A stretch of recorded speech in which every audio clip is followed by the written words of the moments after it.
Thank you so much. All right, so you heard from the master the history, the pathophysiology, and how we have used our knowledge of somatostatin receptors and serotonin and leverage it for making drugs, medicines.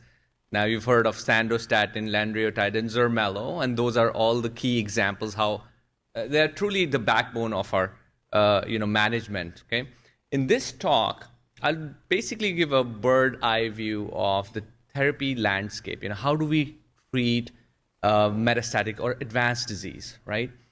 Broadly, neuroendocrine tumor, any cancer for that matter, right? When we first diagnose somebody, we have to know the stage of cancer, right? So it would be stage 1, 2, 3, and 4. Unfortunately, majority of our patients present with stage 4 cancer. That means it's already spread beyond where it started. If it started in pancreas, maybe spread to liver or bones. So about 50 to 60% case, unfortunately, what we see in our clinic, they've already metastasized. And the best treatment in advanced disease is usually systemic therapy. So I'm going to give a brief overview of what some of those tools are that we use to help slow down the cancer, prolong patients' life, and improve their quality of life. These are some of my disclosures. Again, just a brief primer. I alluded to the fact that neuroendocrine cancer is not one disease.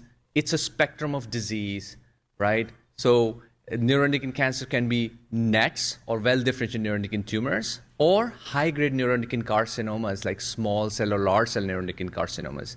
For today's purposes, we will be focusing on more NETs, end of the spectrum. And within that, there are different gradations, grade 1, 2, and 3, with 3 being a little bit more aggressive than grade 1 and 2. So all of these nuances have to be taken into account when we come up with a treatment plan. It's not one size fit all. That's why you would see that our patient really needs individualized care. No two NET patients are same. And perhaps that's also the reason why zebra is our mascot. No two zebra stripes are same, right? They're like fingerprints. So these are a laundry list of the treatments that we have access to for different subtype of well-differentiated neuroendocrine tumors, right?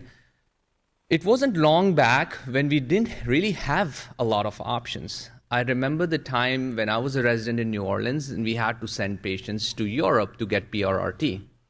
Now we have PRRT available here in the US. Not only that, we are looking at next generation of PRRTs, be it alpha PRRT and combination PRRT studies, etc. So the things have really evolved in last 5 to 7 years. So I will kind of briefly throw some light on some of these agents that we often use. My colleague, Dr. Lowell Anthony, has discussed in detail about somatostatin analogs, so we won't spend too much time on it, but briefly go over this a very important class of drug, okay? Now, somatostatin analog works on somatostatin receptors which are expressed in the tumor. So this blue round circle is a tumor cell, okay? And Dr. Anthony showed us how tryptophan from our diet gets absorbed in the blood and then goes to the tumor, and that's where tryptophan, which is an amino acid, gets converted into serotonin 5-HT, gets stored in the cells and then released by some triggers. Could be stress in some, could be dark chocolate in others, could be red wine, or it could be sporadic, right? When it gets released, patients experience carcinoid syndrome symptoms. But more than that, serotonin is also implicated in kind of making the disease worse, because we know patients with uncontrolled serotonin, they have higher mortality. Maybe because they are at risk of carcinoid heart disease. So high serotonin is never a good sign, especially uncontrolled, extremely high serotonin. So one of the drugs that we have, the somatostatin analogs, and you've heard of sandostatin and lanreotide, those are the two agents available. They work on somatostatin receptors and block the release of this serotonin, in turn helping with carcinoid syndrome symptoms and also slowing the tumors down. How do we know it slows the tumor down? That we've already reviewed. It helps with the diarrhea and flushing. And this data is from when I was born, 1985. Dr. Anthony just mentioned this, right? Fast forward to now, in the current era, we now have drugs that we don't have to inject multiple times a day. These are long-acting somatostatin analogs, so it's once-a-month injection. So there are two major trials that tested these. One's called PROMID study and the other one's Clarinet. I'm going to briefly walk through Clarinet, this more recent one, a little bit larger study. They studied lanreotide, which is once-a-month injection, and randomized patient to either patient got lanreotide or they got placebo. The patient who got lanreotide, the disease was more stable. As you can see, 62% patients still did not progress or had stable disease at time of reporting this data, as compared to only 22% in control group. That led to its FDA approval. So now we have access to lanreotide, and sandostatin was previously approved for the same benefit as well. However, there is another drug which is a newer kid in the block, telitostat ethyl, or the commercial name is Zermelo. And that drug works by blocking this enzyme. So somatostatin analog works by blocking the receptor, causing decrease its release. But Zermelo or telitostat works by blocking the enzyme, which reduces the production of serotonin itself. And if less serotonin, less carcinoid syndrome. Okay? And where was this study tested? Dr. Anthony again highlighted this important study called TELESTAR. And this study showed the patient who got the Zermelo pill, they showed reduction in their serotonin as compared to placebo, no reduction as expected. And this reduction in serotonin also translated to reduction in carcinoid diarrhea. So the patient who were on Zermelo pills, either low dose or high dose, 250 versus 500, both groups showed that their diarrhea improved as compared to placebo group. They continue to have high carcinoid syndrome diarrhea.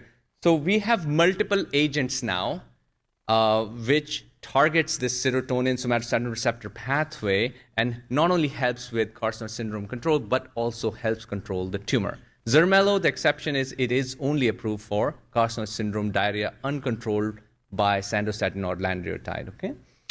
Let's move forward to our latest kid on the block, lutetium-177 dotatate or Lutathera. As of now, this is the only radioligand therapy approved for use in neuroendocrine tumor patients in the US. What is this? Everybody's talking about PRT, okay? So, one of the three pillars of cancer treatments is radiation. You know, we all know chemotherapy is one of the pillars, surgery is another pillar, and radiation is another pillar. One of the limitations of radiation-based treatment is if we have to radiate a tumor, it works really well. Anything alive would get destroyed when you radiate because radiation causes breaks in their DNA, right? That's why we are worried about nuclear bombs, right? Because you release all this radiation which damages all the DNA and everything living cell dies. That's how radiation works. But one of the issues with delivering radiation to tumor is everything around the tumor would also die, right? So if you shoot a beam of radiation on somebody's liver and target the tumor, there will be a lot of normal tissue before and after. So it's really not appropriate to do radiation-based treatments for widespread systemic disease. You cannot radiate the whole body, right? That's where we've now converted radiation into a medicine.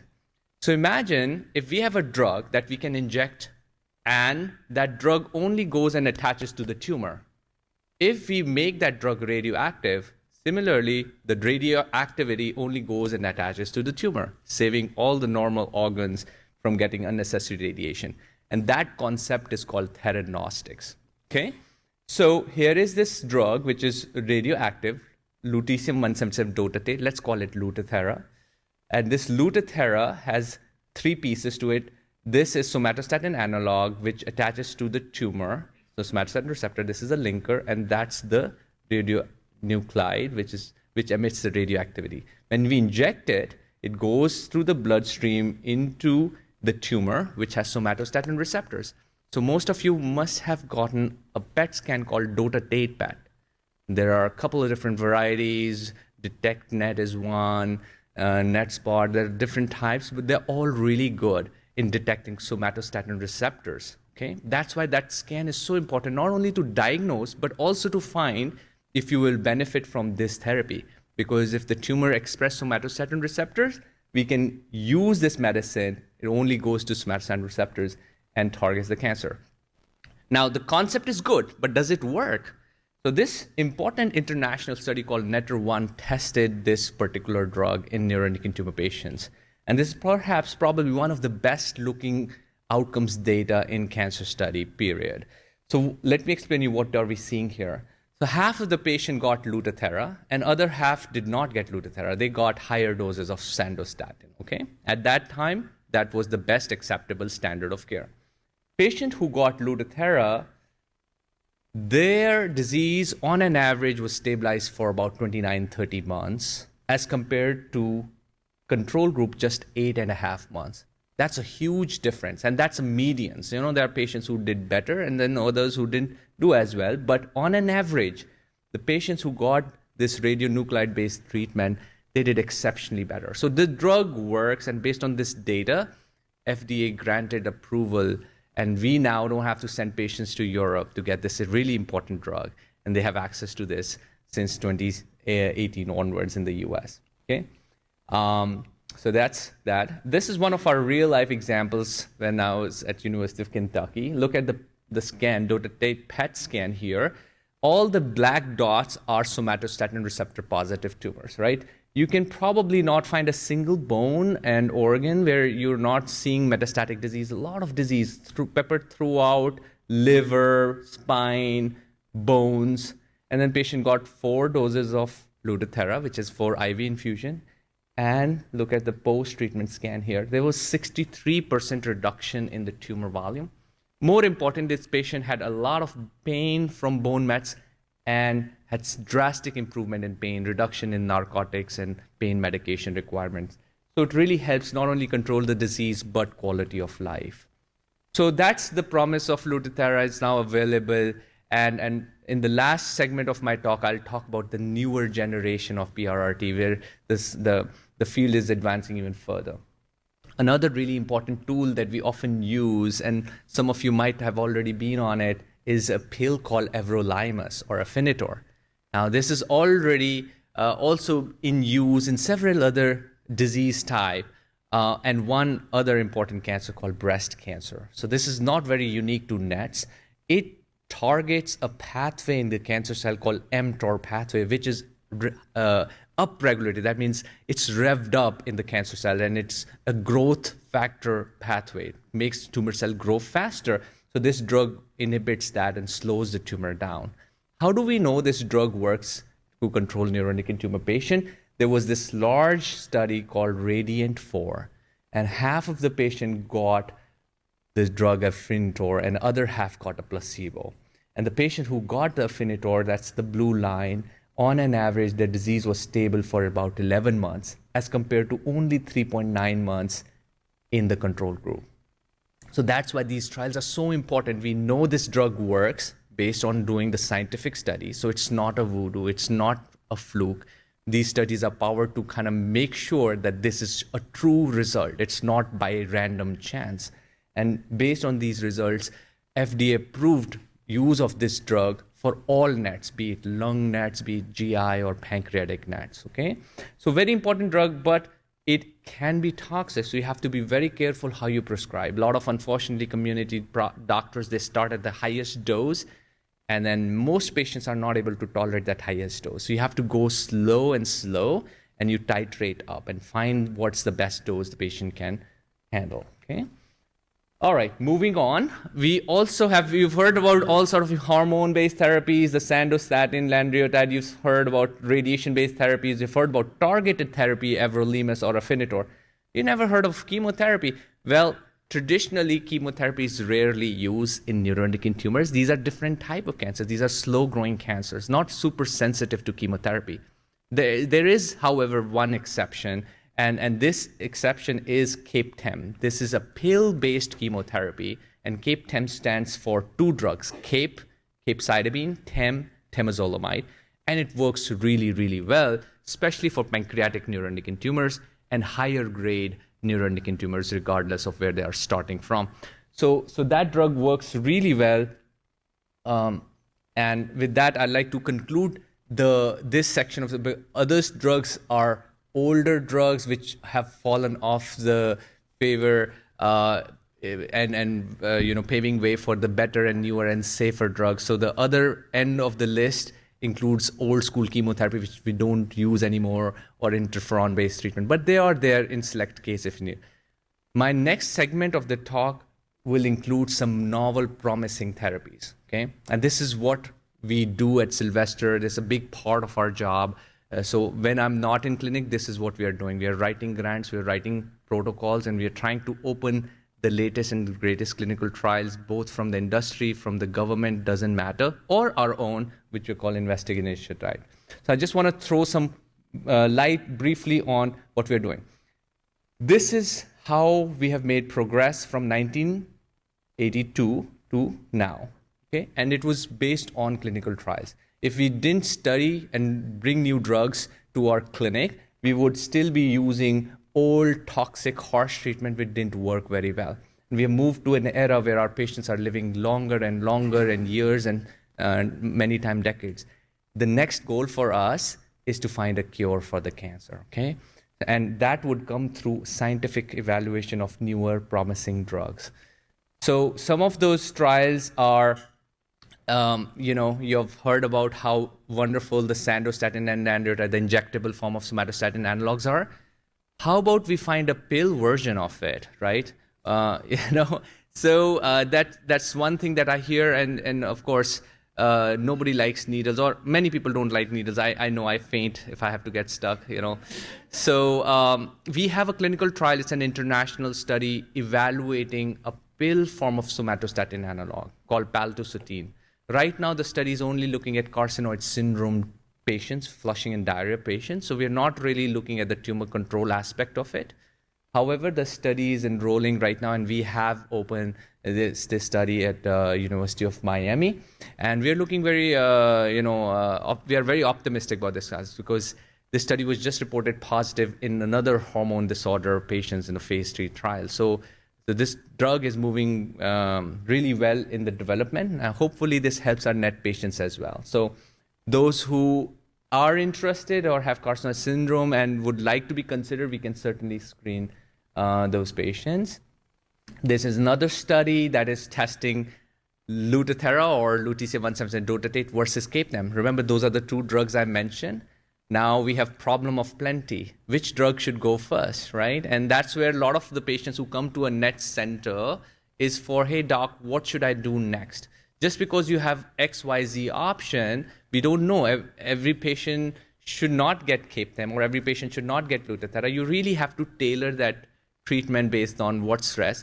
And these next generation of trials would tell us which drugs, when they compare head-to-head, do better and help guiding how we should sequence the therapies. There's another study testing everolimus with Lutathera in lung NETs patients. And then there is another study testing a newer type of Lutathera or lutetium edoturtide, a different company, but same target, same concept in higher grade neuroendocrine tumor. We have access to this here at Sylvester soon. And then there are newer generation of PRRT. So we talked about how Lutathera, which targets somatostatin receptor and radiates the tumor with help of lutetium-177. It's a beta emitter. It's a type of radiation.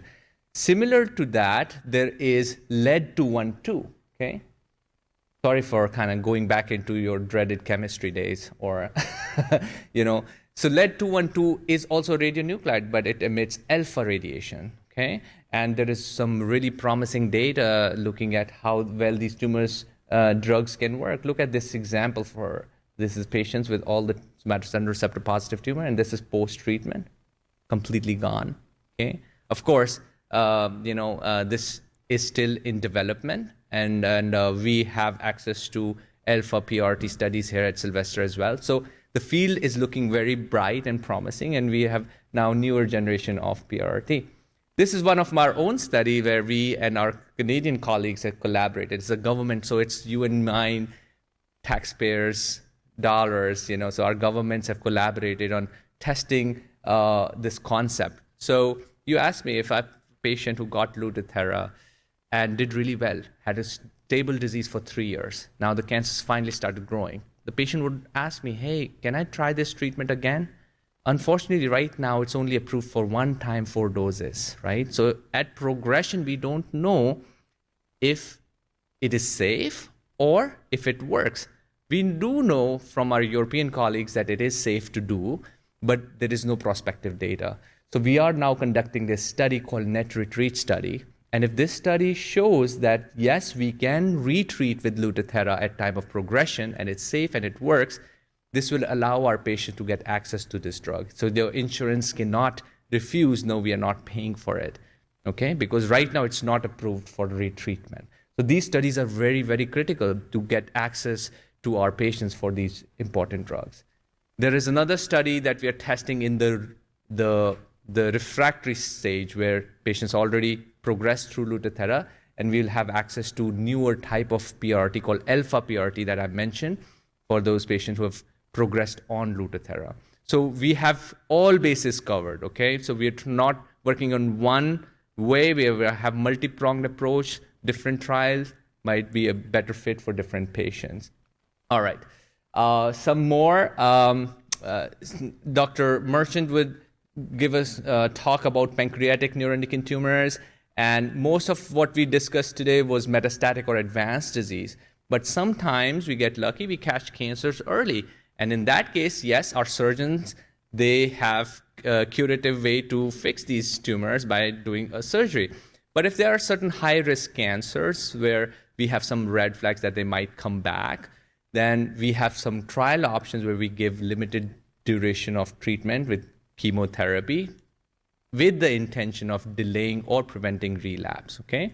So we have access to some of those trials as well, which otherwise in a normal scenario, after surgery, no chemotherapy. That's the current standard of care. So these trials gives us access to trying a novel idea with intention to reduce the disease relapses.